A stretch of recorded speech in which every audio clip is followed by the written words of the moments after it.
right? And you, at times it's really difficult for somebody to shell out about 25, 30 or 50 odd dollars per month and buying a lot of smartphone games like Android and iPhone games. So what we're trying to do is you can we provide you a basket of about 50 odd paid games, and we charge you no more than $5 for those games. And you pay them, you can play those games for a month. That is a subscription fee. It's your subscription fee for a month. So that's how this project is, and this is a smartphone only gaming subscription service. It's of course it's kind, not yet made by anybody. So we're trying to do that. We're trying to create it for primarily for Android and BlackBerry, a senior subscription service. Another thing which we are trying to do, another project. Okay, this project is funded. It's a heavily funded project by a major mobile VAS player. Another thing we are doing, it's a small help we are giving as a service to a major electronics company. What we're doing there is we are helping them integrate a 7-inch Android tablet in a refrigerator. So now that's a project which is the first of its kind, and like we it's probably the second in the world and the first in India. Like the first such refrigerator to come out with a tablet integrated. So, Were trying to say yeah, something? Nikunj, we have some answers. We have Maqbool Salim, who is a student of ICT, and he is having a Samsung Bada handset. Then we have Prince Nice. Verma with us, who is a BTech IT second year. Mm-hmm. We also have Gagan Radhan from DCE. They are planning to start Mm-hmm. a web-based model for college students. Then Mm-hmm. we have Vishal Lalwani. The volume transmission is okay, so he cannot hear us quite well. Then Kumar Abhijit Okay. is there, who is from IIT Kharagpur and is a startup relationship entrepreneurship. He is one of the guys who are managing eCell for IIT Kharagpur. And Mm-hmm. then this is Nitish is also there, who is pursuing engineering from electronics. So most of the guys are generally students who are quite enthusiastic towards mobile applications, and they want to learn more. So I think today's your session will help them in learning large number of things. I I mean, hope couple so. of things probably. Right? Thanks a lot, Ishan. Yeah, Thank you very sure, much. sure. Guys, so now this was very helpful, as in that we've got a good picture of what kind of background we are coming from. So moving ahead, I was probably talking to you about the project we're doing with the consumer electronics giant, where we are helping them integrate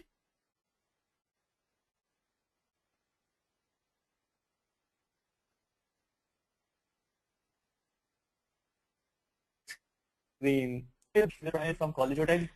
What I would also want to know from you is what kind of a session would you be interested in?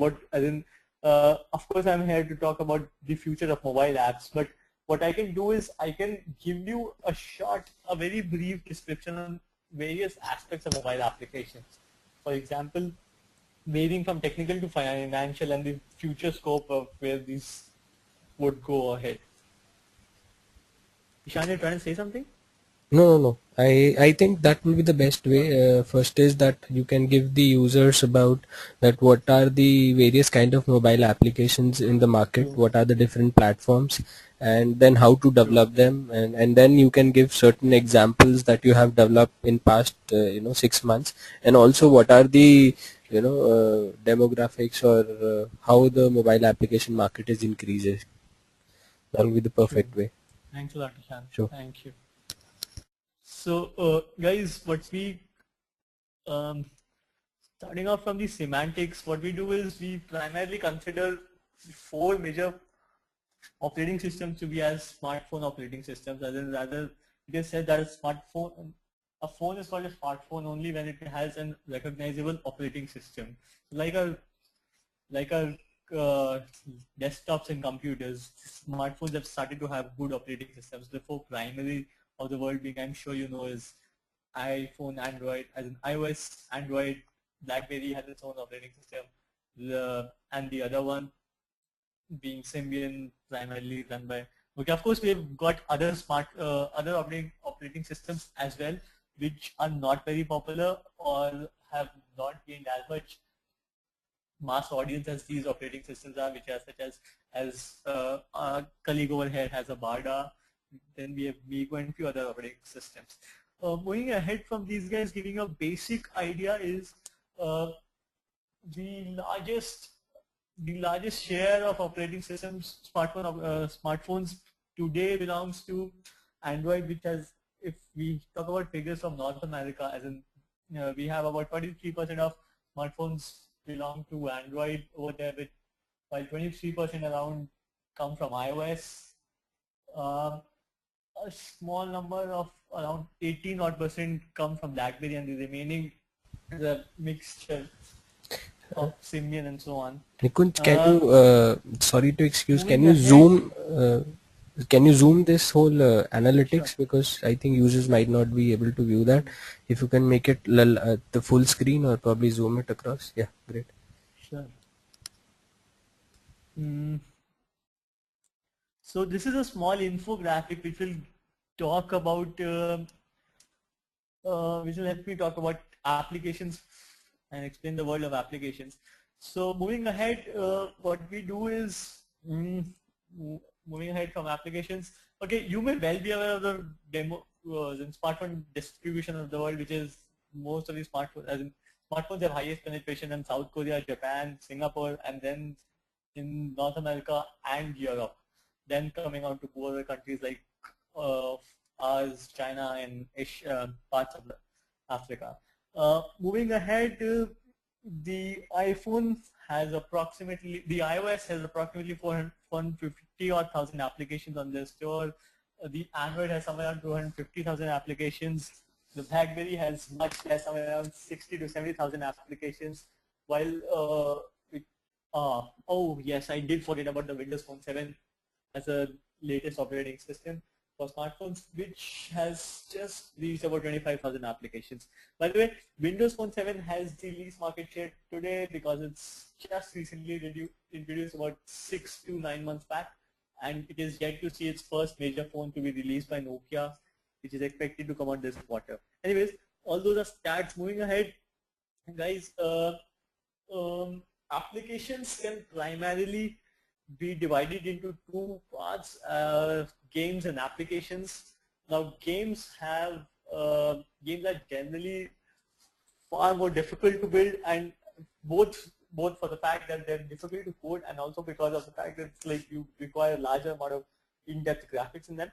Uh, Hence require a large amount of cost and gestation period for building, and also games, it is for this very reason that most of the games, as in a large number of games on the markets are paid. Moving ahead, moving on to applications. Applications fall into various categories such as mm, applications, as you may see on the screen, such as entertainment, productivity, maps, navigation, food, news, weather, travel, and so on. Um, the infographic on the screen would also tell you the most popular types of mobile apps, ranging from games to weather and so on. So this is for the most this is for the most popular paid apps, I would say, because weather apps are the ones which are most paid, and the most popular after games turn out to be entertainment, as the next infographic would show you, as in the bar graphs. As you may have known, as in fact for the very reason of this seminar, that mobile applications as a market have gone really big, which has worldwide projections of somewhere around as $38 billion by 2015. You can see the rest of the numbers here. Moving on to the depth of applications, what is most exciting and beautiful about these applications is these applications can do a lot of things and are really very quickly changing the world around us. What I'll do is I'll probably take you to the next. Okay. I we'll probably also talk about how to monetize these applications. Applications primarily can be of two kinds, paid and free. Uh, Paid applications can be one-time payment, or also where you have a subscription model. While the free applications can be of two types, where there can be of various types, such as one which are entirely free and have no ads in them, while most of the free apps would have ads in them. And this is ads are the way and a developer monetizes. While then they also, along with the presence or absence of ads,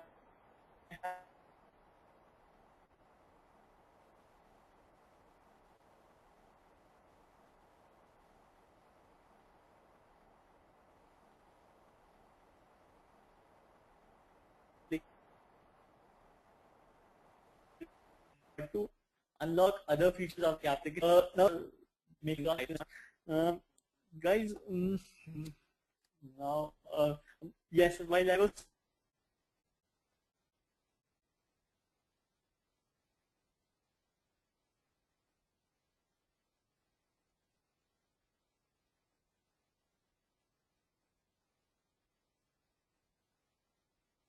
like one of the examples would be this lovely video.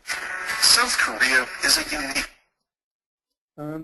This is lovely video of a mobile phone application of a grocery store company, and similar to Walmart, Tesco. Now, what they did is, in fact, I would give you a chance to see this and judge for yourself how and what it did. Market. Tesco has been evolving itself, adjusting to the local market. It even changed the name itself from Tesco to Home Plus.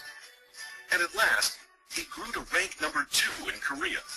But Tesco had to overcome one obstacle, a fewer number of stores compared to the number 1 company, Emart. Mission: could we become number 1 without increasing the number of stores? We made an in-depth study into Koreans once more. Koreans are the second most hardworking people in the world. For them, grocery shopping once a week is a dreaded task. So we decided to approach these busy and tired people. Idea: let the store come to the people. We created virtual stores, hoping to blend into people's everyday lives. Our first try was subway stations. Although virtual, the displays were exactly the same as actual stores, from the display to the merchandise. Only one thing was different. You use smartphones to shop. Scan the QR code with your phone, and the product automatically lands in your online cart.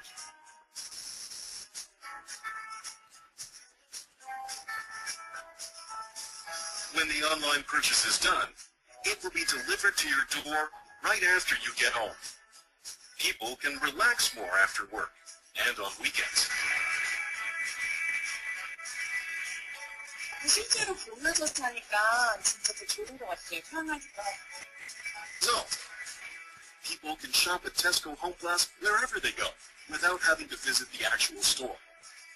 Moreover, we could change their waiting time to shopping time. After this campaign, online sales increased tremendously. Through this campaign, 10,287 consumers visited the online Home Plus mall using smartphones. The number of new registered members rose by 76%, and online sales increased 130%. Currently, Home Plus has become... Anyways, guys, so this was about a small case study in South Korea where they utilize smartphones to a very good use. There are a lot of other ways which smartphones are really helping us improve our lives. Some of the ways I can talk to you is this can be, I will probably start off with, there's an application, there's a new concept called Square. So guys, what this Square does is they've created a small 2x2 dongle. It's a small dongle which can fit into an audio jack of a smartphone, right? It can be an Android phone or an iPhone, and it allows people to swipe credit cards through it. As in, for example, it allows anybody with a smartphone and that small 2x2 inch dongle, which can fit into your phone's audio jack, to swipe a credit card and accept payments through a credit card.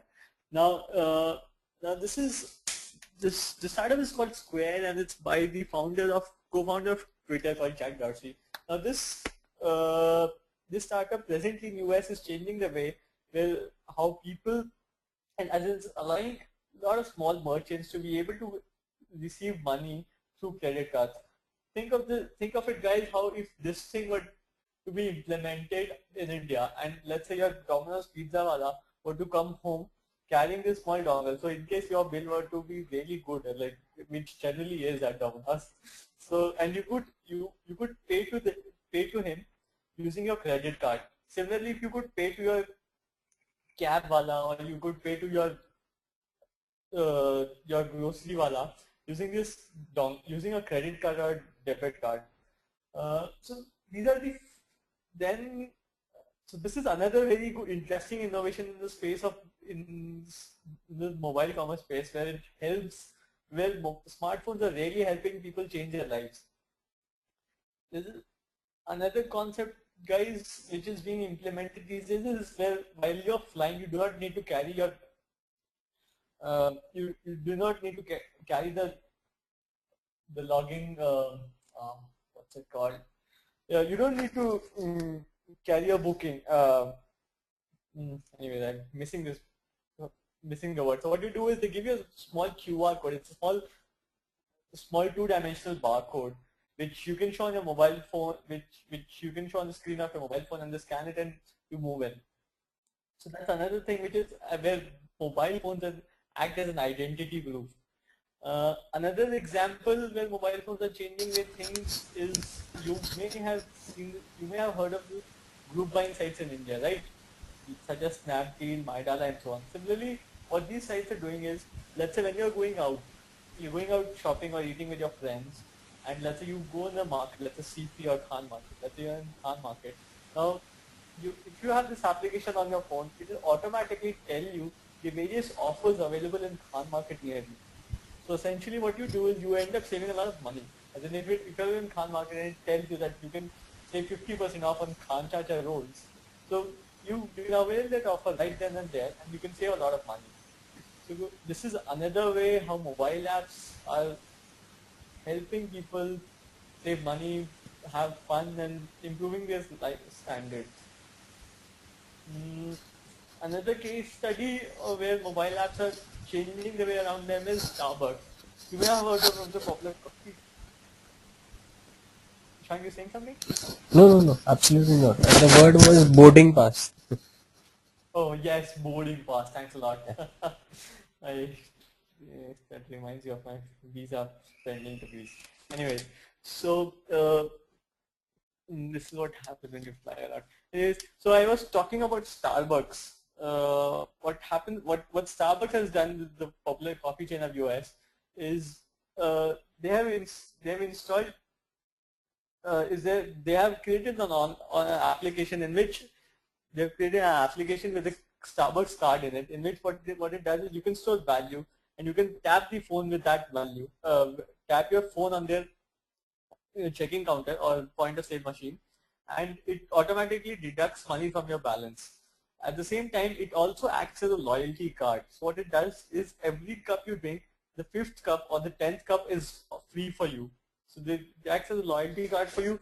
So you gain more points, you gain more free coffee, and you get a lot of free coffees, and also it helps you pay very comfortably. You don't have to stand in queues and pay cash. All you need to do is just take your phone and tap it to the counter, and it detects payment automatically. So there's a lot of innovation being done in the space of mobile commerce, guys. There's this infographic shall tell you a bit more about the mobile commerce, as in what ways it is being, what ways mobile phones and applications are being used, which is to discuss things on social networks, read reviews, make shopping lists, compare different products, collect loyalty points, which is a very important thing, because as in what happens will slowly is that a lot of companies would start offering loyalty cards, and you would not be able to carry all of your loyalty cards with you. So what happens is you can store them in your mobile phone, and when you're reaching out to a counter or a merchant, you can show that loyalty card in your phone itself. So this is where mobile acts as a wallet. Moving on, read info, join people on chat, and of course navigation. Google Maps is the most awesome app most of us would have ever used in our lives. Coupons and group deals. This infographic is more about statistics and data about how many people shop, how many people shop what and to what extent. For example, the infographic shares that mobile shopping sales have to increase to about 119 billion by 2015, and that 51% of smartphone users are more likely to purchase from retailers with a specific mobile site. So this talks only about how people are accessing a lot of internet using the smartphones. Then also another very interesting thing is mobile payments are being used for virtual goods. That is for buying stuff within your games.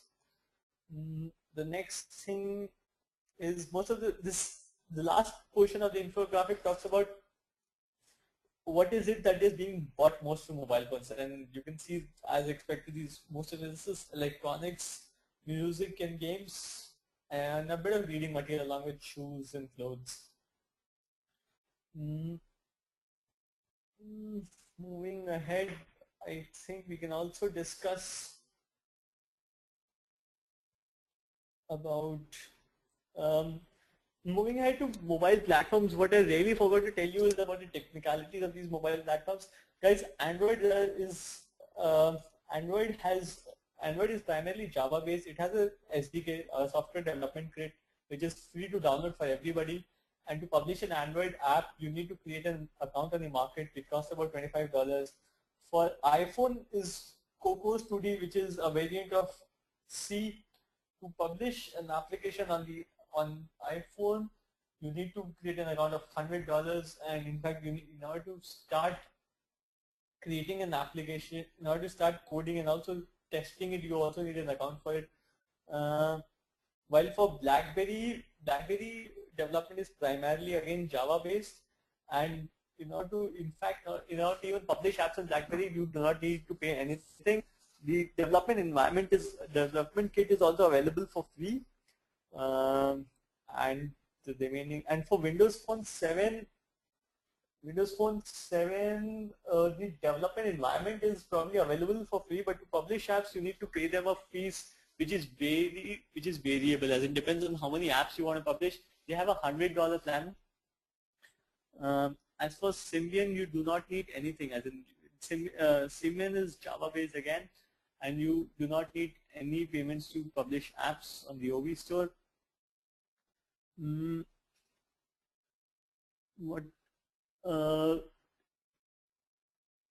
I guess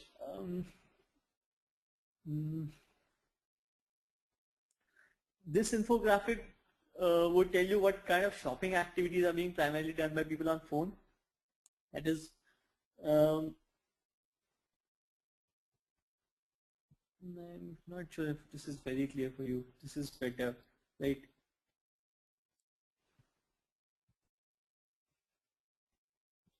So you can see most of the people use it to check the price of things, review product descriptions, make purchase, read reviews, look up for the addresses of a store, look for retailers.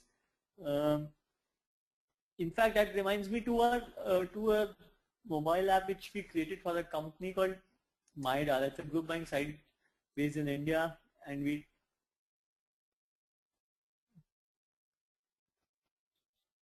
made a mobile application which looked like this on BlackBerry for them, which had the home screen had these sections.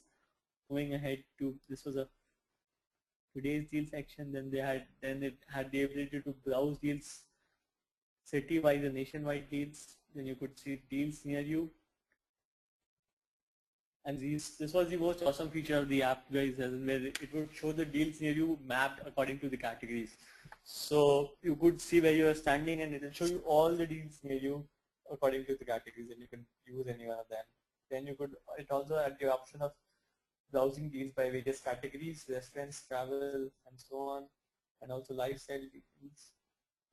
Then moving on to, it showed the deal details, as in how many, if the deal is live or not, and so on.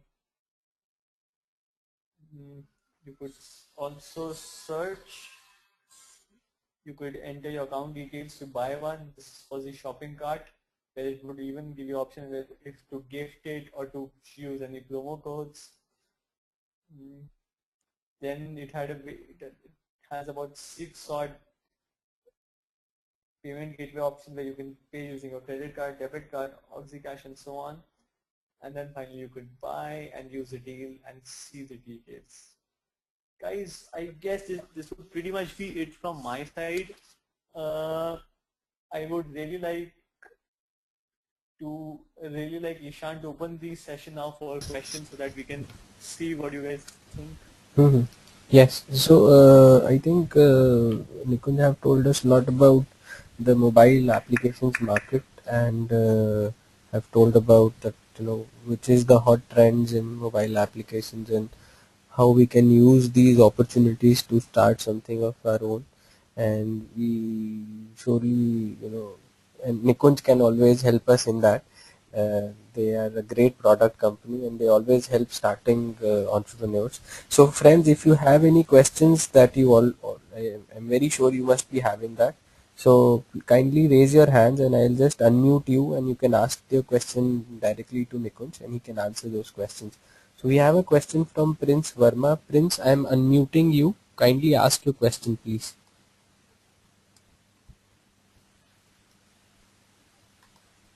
Hello. Hi, Prince. Prince, can you hear us? Prince, you can also type your question in the chat window. I'll take your question soon. So we have another question from Makbul Salim. So Makbul, I am unmuting you. Kindly take your question.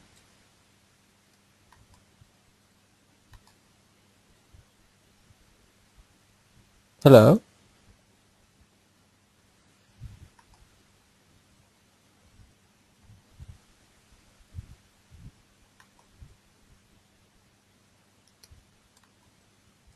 Hello, Makbul. Yeah, there's some technical error, I suppose.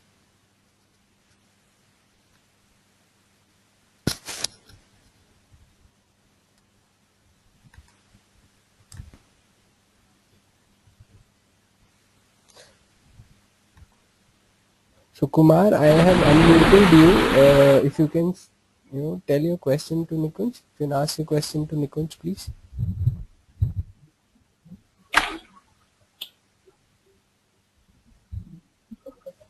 Abhijit Kumar.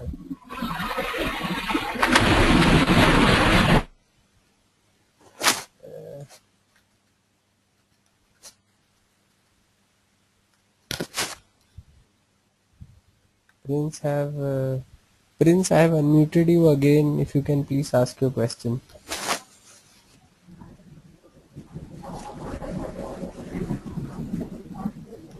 Oh my God. Hello? Yeah, Prince. Hello? Yeah, Prince. Please ask your question. Yeah, I wanted to ask about VPN applications in Android. Okay. Come again? VPN applications in Android. Nice one. Okay. And the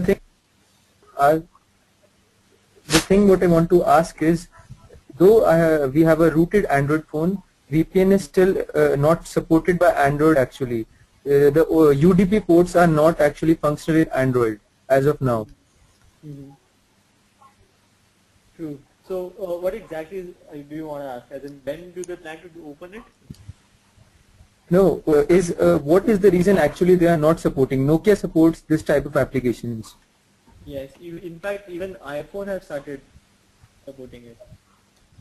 Yeah, we have an open VPN application for Android, but it is not supporting UDP port only specifically. Okay, it's not supporting UDP port only. Yeah.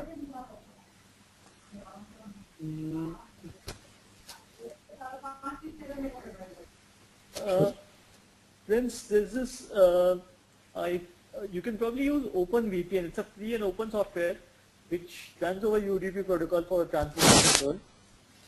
Yeah, I am actually using, sorry to interrupt, I am actually using OpenVPN Okay, and I have the OpenVPN settings, the configuration files also. Okay, so the thing is, even after rooting phones, it asks for super user permissions, right? Okay. I grant Uh, grant the permissions, okay. and And then the only error it shows is turn tab module not found. Like the one is in the Windows, the tab module, tab drivers. that module. Yeah, turn tab module dot .co not found. Hmm. Prince, I think that's a quite Uh, technical question. You can take it, offline. Probably you can write up to Nikunj. He will share you the contacts, and then he can give you the process to, discussing with the team. So you can always write to Yeah, Nikunj for sure. that, the problem that you're facing, and he will help you on, how he can put his expertise on it. Right. If you have any more questions regarding the general applications, we are happy to, take it further. Do you have any question more, Prince? Yeah, sir, I also wanted to know actually what can be the basic to start application development. I am just good at C++ and web languages. No other, I do not have great knowledge of Java as of now. So what should be the right step for a person to get uh, into the development environment? Sure. Prince, I mm, I would give you a very absurd answer to this, as an absurd in the sense for you, not a lot of people would agree to it. But what we have seen is you really don't need to know a lot of Java to start coding in Android. As long as the beautiful part between C++ and Java is the essential fundamentals of coding are largely the same, right? So yeah, so even if if you're good at C++, you can start learning, you can directly move on to Android and without learning the Java, right? And the best way to start coding is go to the Google guide. Google has a very good very well documented development guide, which is available, which is easily available, and you can start off reading with it. Start off every now and then with those basic hello world applications, and I don't think it will be a problem. As in, not learning Java is not an impediment to learning to coding in Android at all. Okay, great. So we have another question from Makbul Salim. He says that I have made a student online forum on Google, and I want to make a mobile app for the same. How should I go about it? How do I start? Um Makbul, because it is primarily an online portal, I think you can also go ahead uh, with using either the cross-platform team or probably going ahead with a web app. Now, the web app can be a basic web app uh, coded in HTML, or you can if you know or you have the patience to learn HTML5, I think that would be the best way for you. Make an HTML5 web app, which can, which would, which can be deployed largely on almost all phones. That is iPhone, Android, BlackBerry, and Symbian, and Windows Phone also. Um, and the other way of going ahead with developing for would probably be using an inter-platform coding platform such as Titanium, where what you do is you do not have to do a lot of coding, and all you have to do is create a basic Java code, and it converts into compatible codes for all other platforms. Does that answer it? Yeah, that I think that it must have answered his question. So great. Nikunj, I also have this question. If you can, enlighten our viewers on little bit on HTML5, and what is the Mm-hmm. future of mobile applications, because we keep on reading that HTML5 gonna be the next big thing in the mobile applications because of their cross-platform development. And secondly, various other platforms which are available if you have to develop a, various application on Android, Mm-hmm. BlackBerry, and you have to code it once. That is a cross-platform development SDKs if are available in the market. So what are those? If you can lighten a little bit on this. Hmm, definitely. Now, thanks for the question, Nishan. With HTML5 is, I'm sure all of us are aware of the fact that the difference between HTML and HTML enables a lot of noise. So, Nishan, what HTML5 enables is it enables the HTML code to be able to use the hardware of a smartphone, the hardware such as the camera, the accelerometer, GPS, and so on. The beauty of this is, and then the HTML did not have this power to be able to do so, right? But now this web code can access all the hardwares of the smartphone and hence make beautiful stuff in the sense, if you remember, Google launched this thing called Google Body. This little I do. very detailed 3D graphic thing was made in HTML5.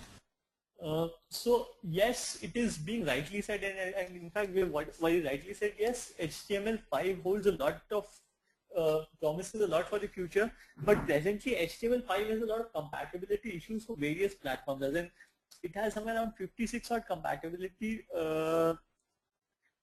conditions to which different phones and different operating systems adhere to in different numbers. So yes, the HTML5 functionality has not yet been is not rather ready even to be fully exploited, but yes, it does seem so to be the future presently, for it being the only awesome cross-platform language available. Great. Thank you. And for other cross-platform tools, as you rightly asked, there are a lot of tools available in the market uh, where what you have to do is code in just one language in whichever you're comfortable, and most of them it is Java or JavaScript, and then they convert the code to various other compatible codes. But there are a couple of problems with these cross platforms. And the most popular of them being Titanium is that they are not very well documented. So while all the native platforms are very well documented, these cross-platform widgets are not very well documented. So every time you face a problem, you're left stranded. And Okay. the other thing being, because they're not well being documented, you are not able to really exploit all the hardware capabilities of the phone. So Okay. if you're making a small app like a small web app or uh, an application which interacts only with the web modules, yes, cross-platform is a good way to go. But if you're making a heavy game, cross-platform is definitely not the way to go. Okay. Great. Great. So I think that really answers my question. I just wanted to tell Farhan Tariq that we are using GoToMeetings for the software for interacting with you guys and conducting the webinar. The other question that we have from the viewer is when we should really start uh, the mobile application development or a startup in mobile application. Is it a right time to do it, or we should wait in India because people are not that much in online, rather they are not using internet online in India, mobile internet, and mobile applications generally require that much power. So what is, how would you tackle that? I mean, is that the right time to No, do it or not? I would not agree to that at all. It's a very good time to start development, and it is only improving every day. It is only improving. Yes, because it is improving, it does not mean that the market is is way too small to be not given attention to these days. For example, we serve somewhere around 3 odd million ad impressions daily, out of which we get about 30% of it from India. So we being a really small player in it, we serve about a million ad impressions daily for India. So I am not very sure. In fact, I'm rather very convinced that it's not to say that the market is really too small to be thinking if it's a good time to enter. No, not at all. In fact, any more delay would be called as late. Great, great. So there is a lot of opportunities available in the mobile market for entrepreneurs to start, and we could see from the West also that people are actually starting and building, companies like Foursquare or companies like, Scavenger, and just starting up Yeah, as we a mobile finally application started having company. a localized post where you got Mojo Street, which Yeah, Mojo Street. got around $300,000 in funding. Mm-hmm. And a lot of other things. My cityway is focusing very heavily in India. It's planning to launch in 40 cities. So it's a good time. Okay, great. Uh, is it true? Maqbool is again asking this question. So does that mean Tesco, the one example that you shared with, can be experimented here also? No. No, not for the time being. No. Okay. Great. Tesco is that's a very mature. That's a case study for very mature markets like South Korea, Japan, or Singapore only. But yes, I strongly believe that India would probably be in a state of rest, if not two, but at least 3 to 5 years from now. Okay. And another question that we have from the user is, isn't it true that the people prefer free apps here in India rather than as compared to the Definitely, you know it is. uh, It is very true. US But consumers? yes, but I free app does not mean that there is not sufficient avenue, or rather opportunities for monetization. You can make a lot of money with free apps. So if you can just shed a little bit on that, how to monetize apps, and if you are having a free app in the market, then because generally people don't understand this thing, that apart from the mobile advertisement, is there any other way of making revenue out of it, or is only the mobile advertisement is the way to monetize your application? Yes, there are other ways of monetizing a free app apart from mobile ads, but even in mobile ads, you have a lot of variety. So mobile ads can be broken into various categories. One starting from the standard banner ads, as in the generally 320 plus 50, the one which constantly stay at the bottom of your screen while you're playing while inside a game or an application. Then you can have full screen ads, which after a certain interval, 2 or 5 minutes. Then you can have full screen ads which prompt a call for an action such as you to download a thing. Then there interstitial ads, as in ads which open up only when you open up the application or when you're exiting from it. Uh, then there are push notification ads. The push notification ads are, especially for Android, are the best ones. As in what they do is, mm, the ad comes in as in the form of a push notification in your notification bar. As in, and notification bar is something which no Android phone user ever misses. This is where the missed call, the message, and all kinds of notifications come in. So yes, there are a lot of avenues for monetization in using ads. And apart from ads and free apps is you can monetize using selling virtual goods. So let's say you make a game and you make a game and you shoot 2 levels, you distribute 2 levels for free and charge the user for other levels, or you give him a complete game. Let's say it's a shooting game, or let's say it's something like Contra. So what you can do is you give him a few guns for free and you tell him in order for you to buy other guns which are better guns, you need to pay. So that's the best way to monetize for free games. Great, great. I think that answers the question from Maqbool. We have another question, running out of time, but we just want to ask a couple of last questions. Rishi Bajaj is asking, are there any classes or such by which we can learn how to actually code applications on, Yes, Apple, Rishi, for Apple. yeah, Apple or Android both? Rishi, there are a lot of Android training institutes opening in India these days. I am not sure if there are a lot of you would also be able to find those who teach you iPhone development, but there will be very few because of the fact that most of the people, as in you require a MacBook for to start development in iPhone. That's true. But yes, for Android there are a lot of institutes opening all across the country. Yeah, because it's very easy to start. Yeah. ठीक है. I think we have another last question from Farhan, and he says that what about Android at home? Any idea on that you want to share? Android at home.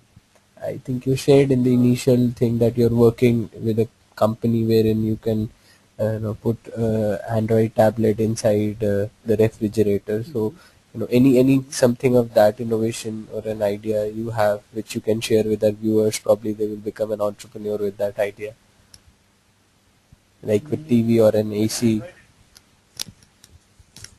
I believe as in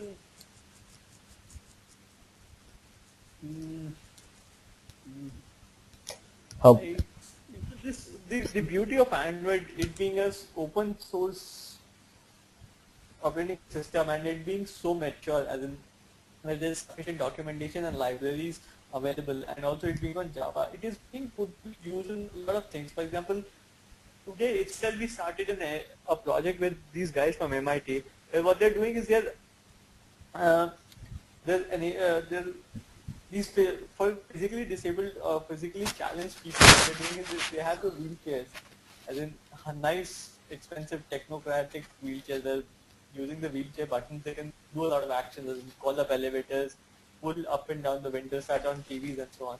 So they're also integrating an Android tablet on their dashboard, on their of the wheelchair. Using that Android tablet, we can also able to then check their make calls, issues made, so on and so on.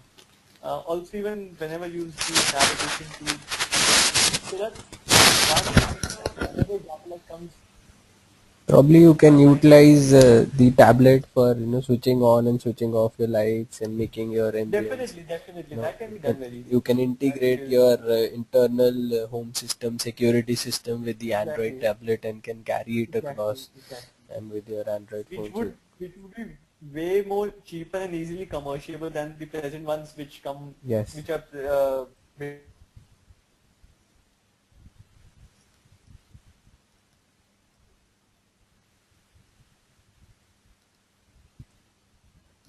right. Yeah, obviously. So, thank you so much, Nikunj, for sharing your experience, whatever you have learned over 6 months, and we wish you all the best for your future, and we wish great success to Inox apps. Hope we will flourish, and we'll see you Thank in the next top 10 entrepreneurs soon. And thank you, you viewers, for coming online and. Taking of mobile application, kind of a short webinar conducted by Nurture Talent Academy. We soon will be conducting a series of more. Nikunj, I would just like that if you can share your email IDs or phone if you have any. A lot of students are there. Nikunj Definitely. always require good people. You can always get in touch with him if you like to work on certain applications. He would like to share his contact details with you guys. And if you have any ideas, you can also share. They also do a lot of idea generation on mobile applications. So Thanks a lot, guys, for listening. You can mail me at nikunj@inoxapps.com, Nikunj at inoxapps.com, or feel free to call me anytime at 98731 64469. Also, we have a lot of opportunities for you guys for as an internship and job opportunities. So let us know if you or any of your friends are interested in. because we have just one last question, I think you can take these things. Sir, I have an idea regarding this mobile application which will be used for travel purpose application. Can you please help Come me again. how to proceed further? I'm not good at developing one. I missed the idea. What's the idea? It's regarding the mobile. It's regarding the mobile application which will be used for traffic purpose. Solving the problems in traffic, probably. Nitish Kumar. Thanks, Nitish. Nitish, there are a couple of applications in the US where what they do is they crowdsource of traffic. It's similar to the way it is done on radio station. And one idea which well crowdsourcing is used to help traffic, as in to help commuters already know the state of affairs or state of affairs of traffic at various places and help let them take decisions accordingly.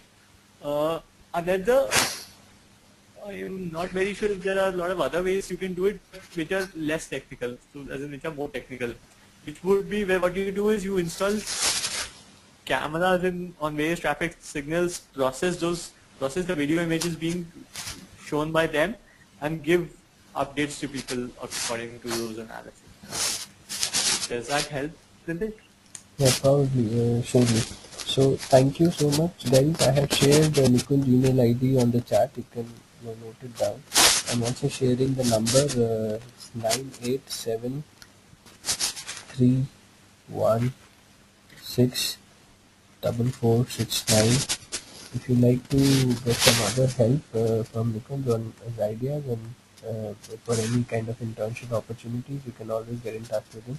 Thank you so much, Nikunj, for sparing the time, and we'd like to end this session.